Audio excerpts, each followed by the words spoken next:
আজকে আমি চলে যাচ্ছি আমাদের ক্ষেত দেখতে। আমাদের ক্ষেতে কিন্তু সরিষা বোনা হয়েছে এবং মরিচও করা হয়েছে। ক্ষেত দেখা বড় কথা না, এখানে যাওয়া হচ্ছে আমি আমার খালার সাথে দেখা করতে যাচ্ছি। যেহেতু আমার খালার নতুন বিয়ে হয়েছে, আমি কিন্তু বিয়ে খেতে আসছিলাম। বিয়ের দুদিন পরেই কিন্তু চলে গেছি সিলেটে।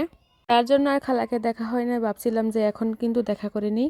এখানে কিন্তু অনেকগুলো ফসলি জমি আছে, আর এই জমিগুলো পার হলে কিন্তু আমার খালার বাড়ি। এখানে কিন্তু আমার বোন প্রাইভেট পড়ে আসছিল, তো আমাকে দেখে কিন্তু আমাদের সাথে কিন্তু চলে যাচ্ছে। এই গাছগুলো দেখা যাচ্ছে, এটাই হচ্ছে আমার খালার বাড়ি। এইগুলো হচ্ছে আমাদের বাড়ির পাশেই। আমি আগে কখনোই এইসব জায়গায় যাই নাই। জায়গায় অনেকবার যাওয়া হয়েছে, কিন্তু এখন যে বর্তমান অবস্থা দেখতে মাশাআল্লাহ অনেক সুন্দর লাগছিল। আমি আগে কখনোই এইভাবে সৌন্দর্য দেখতে পারি না এই এলাকার। যাই হোক, সবসময় তো আর সমান থাকে না। সময়টাতে অনেক জায়গায় কিন্তু খালি থাকে, তেমন একটা ফসল হয় না। আমরা একদম বিকালের শেষ মুহূর্তে যাচ্ছি। আর এই তো এটাই হচ্ছে আমাদের ক্ষেত। যেহেতু এটা অনেক দিন আগের ভিডিও, তো এখানে গাছগুলো অনেক ছোট ছোট ছিল। এই ক্ষেতের পাশেই যে একটা ফিশারি আছে, এই জায়গাগুলোই কিন্তু আমাদের খালার। মরিচ ক্ষেতের মূলা গাছগুলো কিন্তু অনেক ভালো ছিল। এখান থেকেও অনেক সুন্দর করে ভার্সিটিটা দেখা যাচ্ছে। তো দিন যাচ্ছে, ভার্সিটি দেখতে কিন্তু অনেক সুন্দর লাগছে। এইখানকার ভিউটা মাশাআল্লাহ অনেক অনেক সুন্দর ছিল। তাল গাছটা দেখে আরো অনেক বেশি ভালো লাগছে। আর এই তো এইখানে কিন্তু আমরা খালার জন্য দাঁড়িয়ে আছি। এইগুলো হচ্ছে আমাদের খালাদের ফিশারি। এই ফিশারিগুলো এখন মেরামত করা হবে। এখানে ভালো করে খনন করে কিন্তু আবার নতুন করে মাছ চাষ করা হবে। ওই যে এইখানে কিন্তু আমাদের খালাও চলে আসতেছে। এইখানে কিন্তু আমার খালা, খালার শাশুড়ি, খালার যা চলে আসছে, তিনজন মিলে।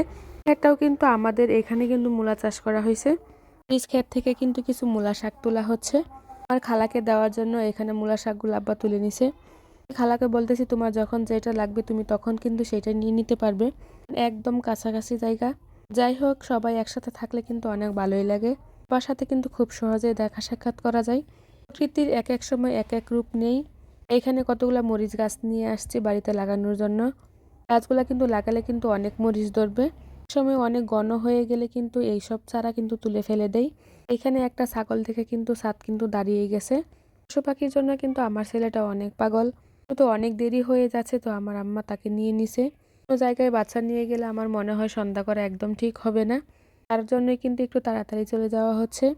এই তো এখানে কিন্তু আমাদের বাড়িতেও চলে আসলাম। সামনে যে শিক কাবাবের মতো দেখা যাচ্ছে, এই জিনিসটা কার এলাকায় কি বলে কমেন্টে কিন্তু অবশ্যই বলে যাবেন। এইটা হচ্ছে আমাদের গেট। এই গেট দিয়ে কিন্তু আমাদের বাড়িতে ঢুকতে হয়। আমাদের বাড়িটা কিন্তু আগে অনেক সুন্দর ছিল, এখন জানি দিন দিন কেমন হয়ে যাচ্ছে। নতুন অবস্থায় যেরকম বাড়িঘর দেখা যায়, তারপর কিন্তু আস্তে আস্তে কিন্তু অনেক কিছুই নষ্ট হয়ে যায় সৌন্দর্য। আর এই তো এটাই হচ্ছে কিন্তু আমাদের বাড়ির ভিতরের অংশ। বাহিরে রান্না করার জন্য